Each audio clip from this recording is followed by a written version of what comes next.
দোস্ত, আল্লাহ সুবহানাহু ওয়া তাআলা আমাদেরকে মানুষ হিসাবে সৃষ্টি করেছেন। আমাদের দুই পাশে দুইটা সৃষ্টি আছে ব্যতিক্রম। এক পাশে শয়তান আর এক পাশে ফেরেশতা।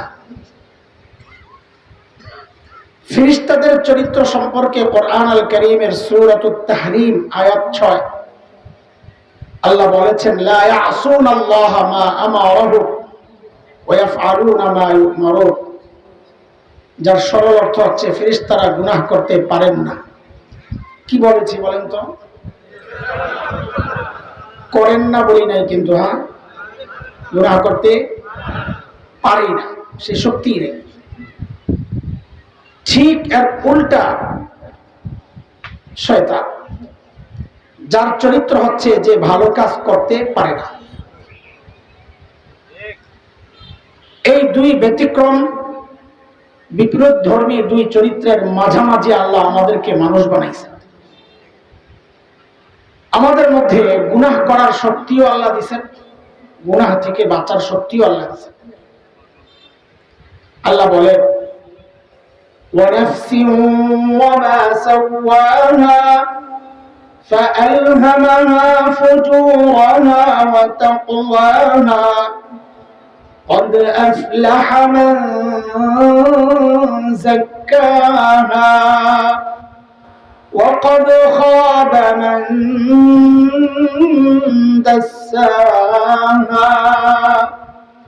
আল্লাহ বলেন, মানুষ বানাইছি এমন যার মধ্যে ভালো কাজের ইচ্ছাও থাকবে, গুনাহ করার ইচ্ছাও থাকবে। মানুষের মধ্যে সর্বশ্রেষ্ঠ যে শ্রেণী, তারা হচ্ছেন হযরতে আম্বিয়া আলাইহিমুস সালাতু ওয়াস সালাম, নবী রাসূল। নবী রাসূলদের ব্যাপারে আহলুস সুন্নাহ ওয়াল জামাতের আকীদা, এখানে যারা বসা আছেন ওনারা যে আকীদা লালন করে ধারণ করেন, আহলুস সুন্নাহ ওয়াল জামাতের আকীদা হচ্ছে সমস্ত নবী মাসুম, নিষ্পাপ। কোন নবী জিন্দেগিতে কোন গুনাহ করেন নাই। বলে, নবীরা কি ছিলেন? নিষ্পাপ। কোন নবী জিন্দেগিতে কোন গুনাহ করেন নাই, কেউ না। কেন করেন নাই এর অনেক ব্যাখ্যা, ওদিকে গেলে আমার দেরি হয়ে যাবে। শুধু এতটুকু বুঝেন, একটা বড় কারণ হচ্ছে আল্লাহ তাআলা নিজেই নবীদেরকে বাঁচাইয়া দিয়েছেন। আরো কারণ আছে, এটা একটা বড় কারণ। তা আবার প্রশ্ন আসবে, আল্লাহ কেন বাঁচাইছেন? তো এটারও একটা মৌলিক কারণ আছে, অনেক কারণ আছে, মৌলিক একটা কারণ আছে। সেটা হচ্ছে সূরা হজ শেষ দিকে আল্লাহ তাআলা একটা কথা বলেছেন। আল্লাহ বলেন, আল্লাহু ইয়াসতাফি মিনাল মালাইকাতি রাসূলান ওয়া মিনান নাস। আল্লাহ বলেন, মানুষ এবং ফেরেশতার মধ্যে যে রাসূল, এটা আমি আল্লাহর নিজের নির্বাচন। রাসূল কার নির্বাচন? আল্লাহর নির্বাচন।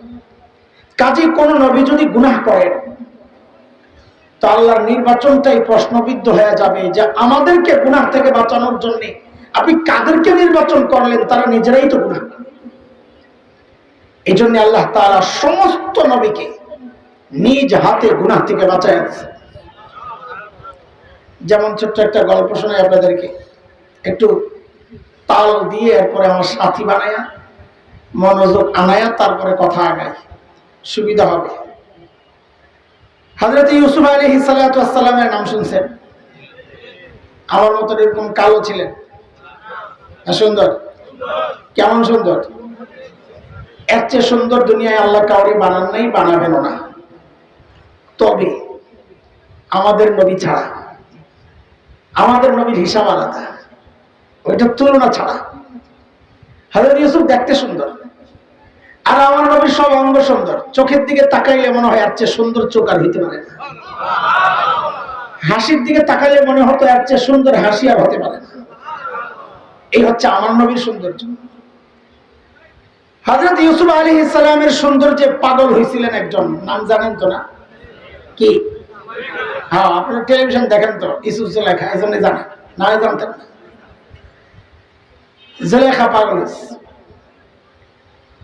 প্রস্তাব দেয়। হযরত ইউসুফ যেহেতু নবী, প্রত্যাখ্যান করেন। একদিন জুলেখা বুদ্ধি করছে, একদম অন্দর মহলে ডাকাইছে বাঁধিয়ে দিয়া, ডাকা বলতেছে যে দরজা বন্ধ করে তুমি চলে যাও। তাহলে দরজা কোন দিক দিয়ে বন্ধ করতে হবে, ভিতর দিয়া না বাহির দিয়া? না, নিজে আটকায় যাবে। এটা যে বলছি খামাখানা, কাজে লাগুন, মনে করেন যে এটাও কি একটা জিজ্ঞেস করতে হয়, কাজে লাগান। দরজা ছিল 7টা, কয়টা? দরজা বন্ধ, ভেতরে ইউসুফ আলাইহিস সালাম একা আর জুলেখা। ওই মুহূর্তে জুলেখা প্রস্তাব দিছে, আসো। হযরত ইউসুফ পড়ছেন মহাবিপদে। বিপদ কি? 3টা বিপদ। এক হচ্ছে দরজা জানলা বন্ধ, আটকানো, যাওয়ার কোনো রাস্তা নাই। 2 নম্বর বিপদ হচ্ছে নিজেও তো যুবক, এমন নির্জন জায়গায় একটা যুবককে একটা যুবতী আহ্বান করতেছে, এটাকে প্রত্যাখ্যান করা এটাও কম কষ্টের কথা না। 3 নম্বর বিপদ হচ্ছে মনিবের স্ত্রী। কোন বিপদে বড় লাগে, আবার নায়না করে ঢুকে লাগে। তো আল্লাহ তাআলা এই প্রসঙ্গটা আনতেছেন সূরা ইউসুফ আয়াত 23, 24, 25, 26, লম্বা আলোচনা।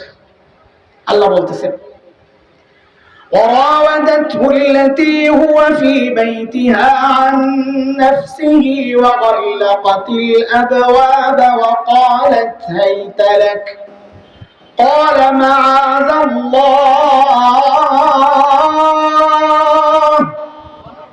إنه ربي أحسن مثواي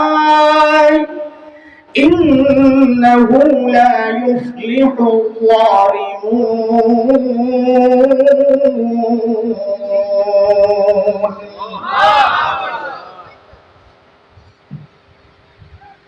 হযরত ইউসুফের দিকে যখন আহ্বান করছেন, হযরত ইউসুফ দেখলেন বাঁচার রাস্তা নাই, একটাই রাস্তা।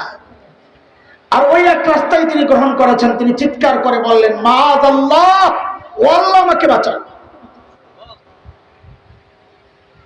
ডাক দিচ্ছেন কারে?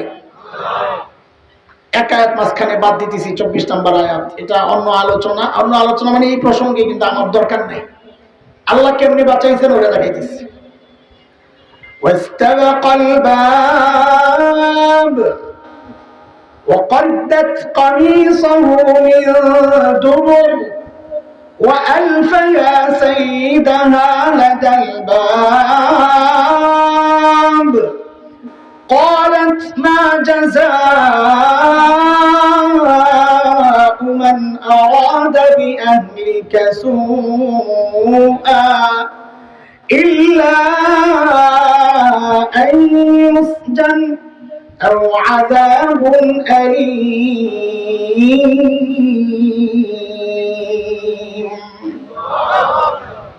দৌড় দিয়েছেন হযরত ইউসুফ দরজার দিকে।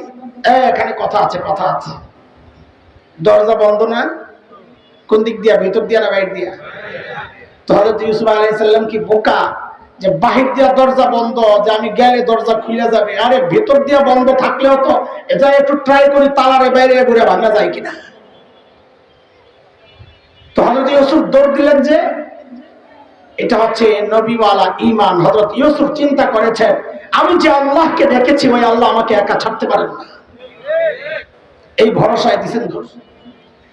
যেই না দরজার সামনে গেছে, এখন বিভিন্ন বড় বড় মার্কেটগুলোতে দেখা যায় সেন্সরের গ্লাস, সামনে গেলে আস্তে খুলে যায়, দেখছেন না? আবার চলে গেলে আবার আস্তে ক্লোজ হয়ে যায়, দেখছেন না? দেখেন নাই?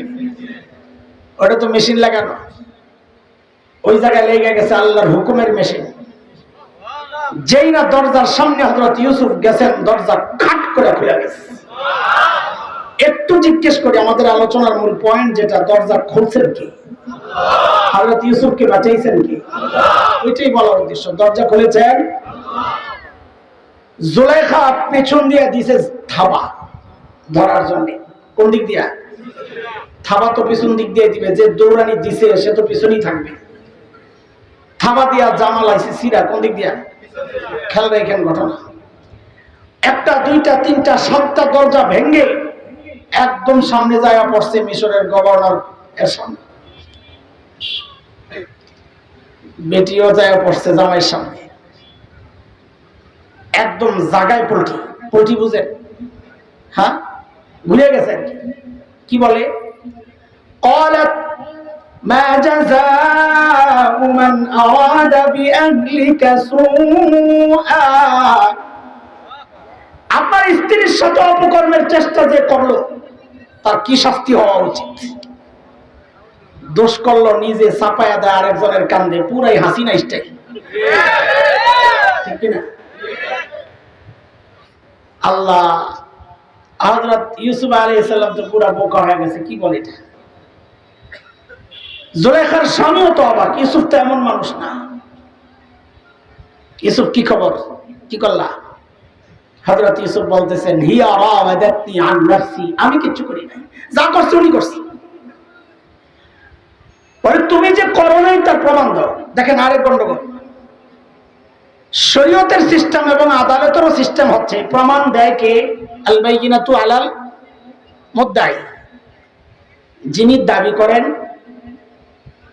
প্রমাণ তিনি দিবেন, বাদী। আদালতেরও সিস্টেম প্রমাণ কে দেয়? বাদী দেয়। আর শরীয়তের সিস্টেম হচ্ছে বিবাদী যে সে কসম খাবে, যদি বাদী মিথ্যা প্রমাণ আনে সে কসম খাবে। এখানে দাবি করছে অপরাধের কে? হযরত ইউসুফ দাবি করছেন না জুলাইখা? কথা বলে তো প্রমাণ কার দেওয়ার কথা? জুলাইখার না হযরত ইউসুফের? অথচ প্রমাণ চাওয়া হচ্ছে কার কাছে? নিয়ম মানা হচ্ছে না উল্টা? কেন উল্টাইলো? কারণ তখন জুলাইখারা ক্ষমতায় থাকলে আর আইন মালা লাগে না। ক্ষমতায় থাকলে আইন উল্টানোই আইন। কথা বুঝতেছেন না আপনারা? হ্যাঁ, চলে শুনতে থাকেন। হযরত ইউসুফ কয় সাক্ষী কে দিবে? দুইজন ছিলাম, কিন্তু মনোবল হারান নাই, কারণ যে আল্লাহকে দেখেছেন ওই আল্লাহর উপর ঈমান ছিল পুরা। এর মধ্যেই দেখেন অন্দর মহল থেকে একটা ছোট্ট পিচ্চির কান্নার আওয়াজ আসতেছে। জুলাইখার ফুফাতো বোন আসছিল বেড়াইতে, তার ঘরে ছোট্ট বাচ্চা ছেলে কান্না করতেছে। কান্না করতেছে যে করতেছে, ওয়া ওয়া ওয়া ওয়া, থামার কোনো নামগন্ধ নেই। হযরত ইউসুফ বুঝছেন কাহিনী আছে একটা কিছু, তো বলে ফেলছেন সাক্ষী দিবে ওই পিচ্চি। জুলাইখা তো মনে মনে খুশি, চান্দু খাইছো ধরা। অস্বীকার করতাম, তোমারও প্রমাণ নাই আমারও প্রমাণ নাই, বাঁচার একটা রাস্তা থাকতো। এখন পিচ্চিরে আনছো, পিচ্চি কথাই বলতে পারে না, ওয়াও ঠিক মতন বলতে পারে না। আনা হচ্ছে পিচ্চিরে। আনলো যে তারা এটা বললো না কেন? পিচ্চি কি সাক্ষী দিবে? বেটা ফাইজলামি করস। কিন্তু এটা বলেন নাই কেন? কারণ মিশরের গভর্নর জানতেন ইউসুফ জানতেন মানুষ না, ফালতু কথা বলার লোক না, নিশ্চয়ই তার মধ্যে কোনো রহস্য আছে। পিচ্চি কেন? পিচ্চিকে জিজ্ঞেস করা হচ্ছে, হে রে পিচ্চি, অপরাধী কে রে? এখন পিচ্চি যদি সরাসরি বলে জুলাইখা অপরাধী, ইউসুফ নিরপরাধ, তো দরবারের শয়তানগুলা বলবে যে মোল্লা হেরা কত কিছুই পারে, জাদু দিয়া কথা বের করছে। কারণ মোল্লারা যে কত কিছু পারে দেখছি আমরা, সাপ্লাই রং মাইখা শুয়াও ছিল মোল্লারা। মোল্লা গো নাটক, এটা বোঝা বড় মুশকিল। পিচ্চিরে দিয়ে আল্লাহ কথা এমন ভাবে বের করছেন এদিক ওদিক যাওয়ার কোনো রাস্তা নাই। পিচ্চি কি বলে? ইন কানা কামিসুহু কুদ্দা মিন ক্বাবল ফাসাদাকাত ওয়া হুয়া মিনাল কাযিবিন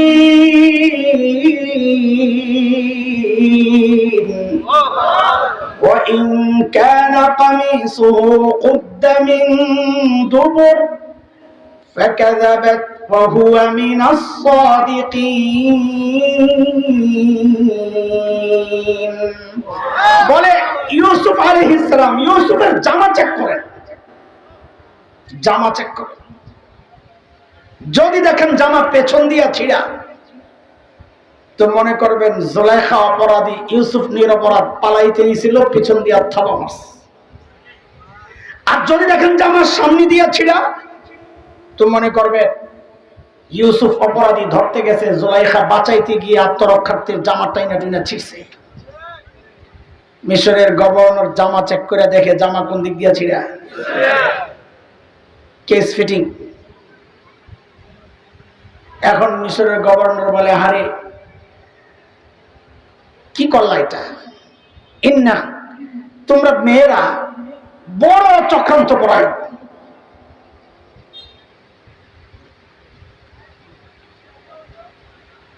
এরপর বলতেছেন যে কথাটা, এটা বলার জন্য আমি গল্পের এই পর্যন্ত আনছি, গল্প বলা আমার উদ্দেশ্য না। ইউসুফ আরিদ আন হাযা ওয়াস্তাগফিরি লিযামবিক ইন্নাকি কুনতি মিনাল খাতিঈন।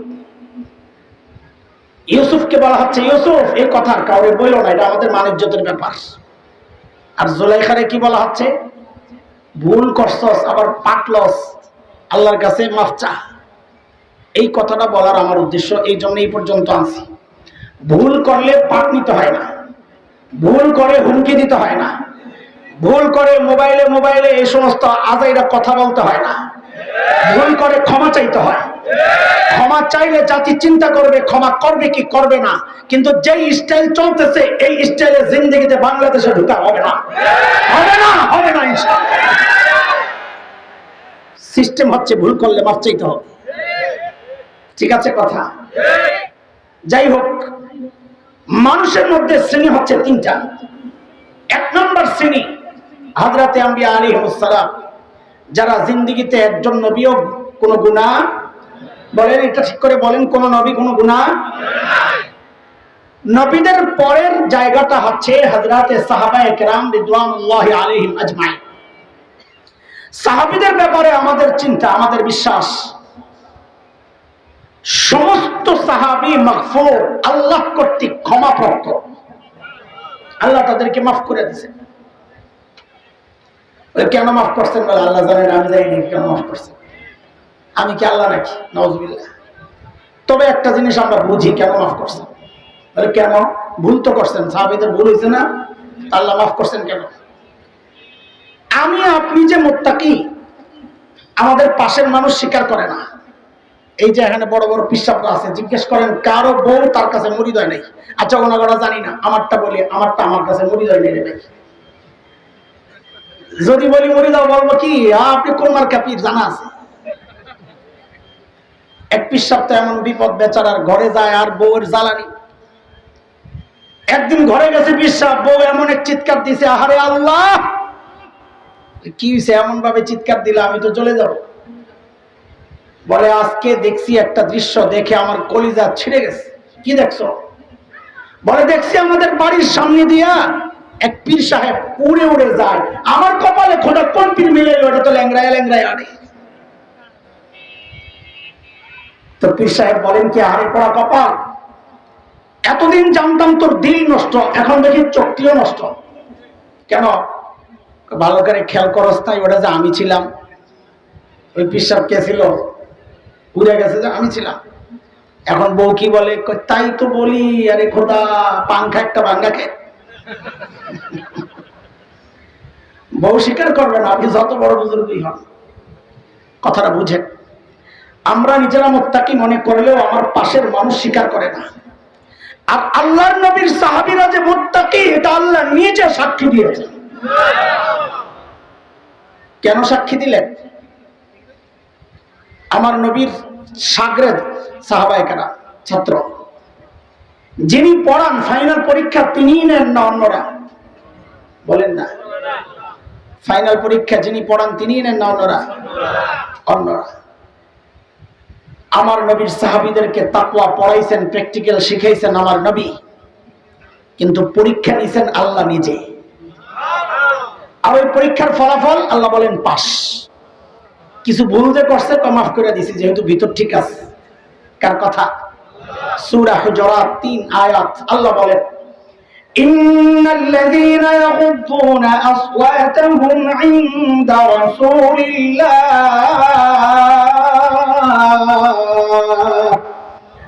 উলাইকা উলাইকা আল্লাযীনা ইমতাহানাল্লাহু কুলুবাহুম লিত-তাকওয়া লাহুম মাগফিরাতুন ওয়া আজরুন আযীম।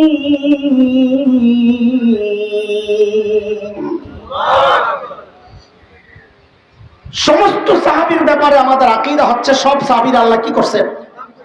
কথা বলেন একটু, কি করছে? কাজী কোন সাহাবীর দোষ যদি কেউ তালাশ করে বুঝতে হবে তার মস্তিষ্ক নষ্ট হয়েছে। কেউ যদি এমন লেখা তৈরি করে যে লেখা পড়লে কেউ সাহাবী বিদ্বেষী হয়ে যায় তো বুঝতে হবে সে যত বড় পণ্ডিত হোক তার দিল নষ্ট হয়ে গেছে। আল্লাহ যাদেরকে ক্ষমা করেছেন তাদেরকে নিয়ে কথা বলা আমাদের সাথে না।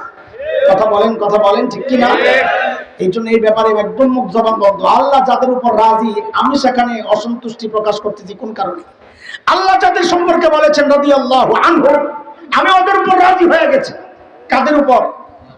কয়জনের উপর? কয়জন? আপনারা তো বুঝবেন না, সব থেকে বললে হুজুররা বুঝবে।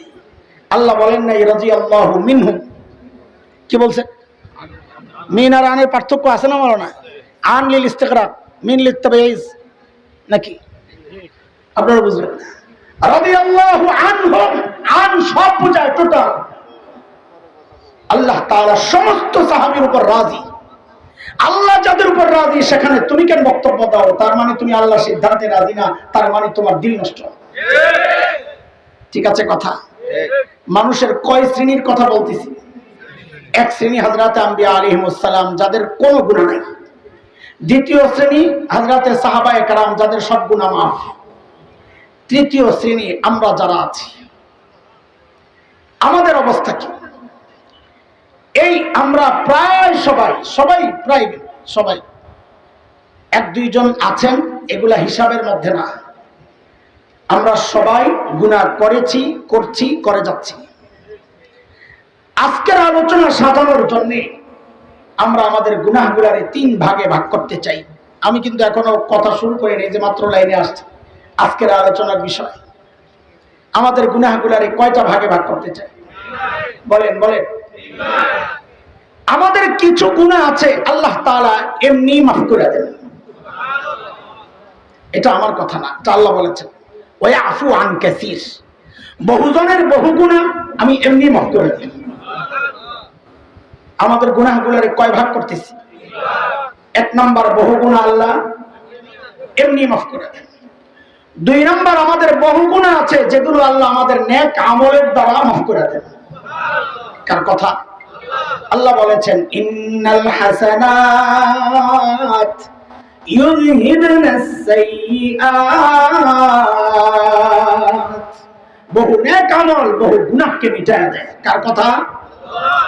যেমন একটা হাদিস শুনে নবী আলাইহিস সালাম বলেন মান হাজ্জা লিল্লাহ ফালাম ইয়ারফাস ওয়া লাম ইয়াফসুক রাজাআ কায়াউমিন ওয়ালাদাতহু উম্মুহু।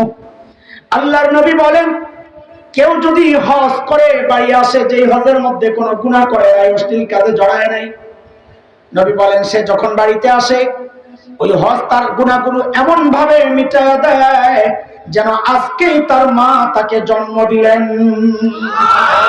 মা যেদিন জন্ম দেন সেদিন আমাদের গুনাহ ছিল কয়টা? কথা বলেন, কয়টা? একটাও না। আল্লাহু আকবার। হজ এত বড় ইবাদত, মানুষের পেছনে সব গুনাহ মিটায় দেয়।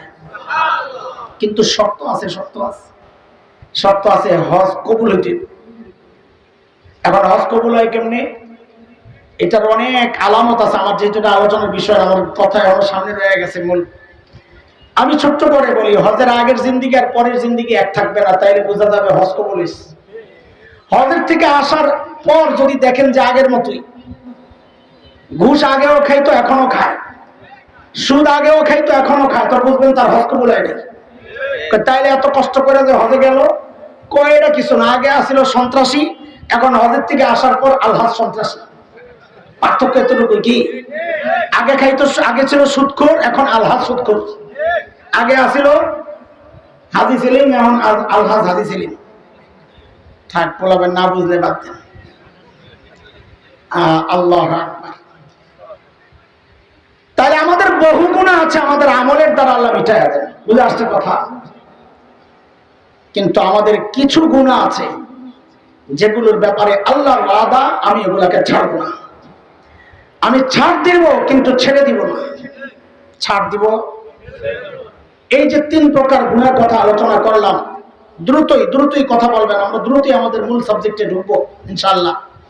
প্রথম প্রকার যেগুলো আল্লাহ এমনি মাফ করে দেন, দ্বিতীয় প্রকার যেগুলো নেক আমলের দ্বারা আল্লাহ মিটাইয়া দেন, তৃতীয় প্রকার যেগুলো আল্লাহ ছাড় দেন কিন্তু ছেড়ে দেন না। একটু বলেন তো আপনারা কি বুঝেছেন এই 3 প্রকার গুনার মধ্যে? নাম্বার হিসাব করে বলেন কত নাম্বার গুনাহটা আপনার কাছে ভয়ঙ্কর মনে হচ্ছে? কয় নাম্বার? সবাই জোরে বলেন। কোন গুনাহ? যেটা আল্লাহ ছাড় দিবেন কিন্তু ওই গুনাহ সবচেয়ে। তাইলে ওই গুনাহ জানা দরকার কিনা? বলেন, ওই গুনাহ চেনা দরকার কিনা? ওই গুনাহ থেকে বাঁচা দরকার কিনা? বাস এটাই আজকের আলোচনার বিষয়। এতক্ষণে আলোচনার বিষয়বস্তুতে আসছি যে আজকে ওই গুনাহ নিয়ে আলোচনা হবে যেই গুনাহ আল্লাহ ছাড় দেন কিন্তু ছেড়ে দেন না। ওই গুনাহ চিনবো, ওই গুনাহ থেকে বাঁচার উপায় শিখবো। ঠিক আছে ইনশাআল্লাহ? এটা হচ্ছে আজকের আলোচনার বিষয়। সেই গুনাহগুলা কি? অনেক গুনাহ আছে। একটা গুনার কথা আল্লাহ কোরআনে, আমি শুরুতে যে আয়াতটা পড়েছি ওই আয়াতে আল্লাহ বলেছেন, আল্লাহ বলেন বালা মান কাসাবা সাইয়্যাতান ওয়া আহাতাত বিহি খাতিআতু ফাউলাইকা আসহাবুন নার হুম ফিহা খালিদুন। আমি আয়াতের তর্জমা করব না, যতটুকু দরকার চুম্বক অংশ নিচ্ছি। আল্লাহ বলেন যে গুনাহ আমার বান্দাকে ঘিরে নেয়, ওই গুনাহ আমি ছাড় দিলেও ছেড়ে দিব না। কোন গুনাহ? যে গুনাহ, বলেন তাড়াতাড়ি বলেন, মুখস্থ করেন। যে গুনাহ বান্দাকে, কি সেই গুনাহ যে গুনাহ বান্দাকে ঘিরে নেয়? মানে কিটা? মুফাসসিরিনে কেরাম বলেন মানে হচ্ছে যে গুনাহ বান্দা ছাড়তে পারে না, নিয়মিত করে, এটা হচ্ছে ওই গুনাহ যে গুনাহ আল্লাহ ছাড় দেন কিন্তু। এখন মানুষ নিয়মিত করে কোন গুনাহ এটা? দেখেন, এটা আপনার একটা হইতে পারে, আমার আরেকটা হইতে পারে। কেউ নিয়মিত মিথ্যা বলে, কেউ আছে নিয়মিত সুদ খায়, কেউ নিয়মিত ঘুষ খায়, কেউ নিয়মিত শরাব খায়। সবার নিয়মিত গুনাহ একটাই হবে এটা জরুরি না। তবে